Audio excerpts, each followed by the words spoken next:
Shame. You know what shame is? Shame is when you do something or you fail to do something that's out of alignment with who you believe yourself to be. And I was feeling a deep shame, and let me know if you can relate to it.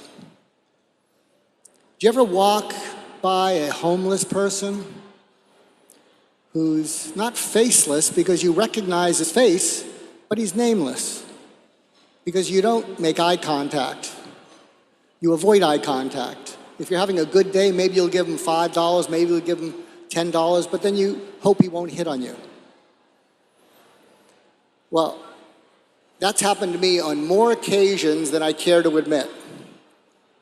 One day, I was leaving a studio after having done an amazing interview where I felt I nailed it, and I passed this homeless man, and I'm just strutting.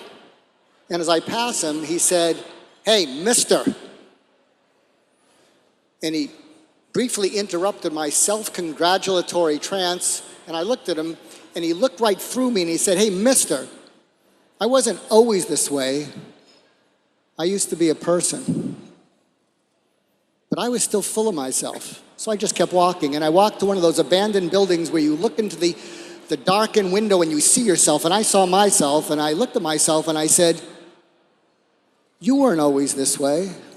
You used to be a person." So I walked back to that homeless man. I apologized. I gave him $20, and I asked him his name. And he said, "My name is Joe." And at that moment, I realized I had to do something to prevent this. And I thought the best way to prevent this was to find teenagers and give teenagers compassion, support, and most of all, hope, so they don't grow up to be like Joe.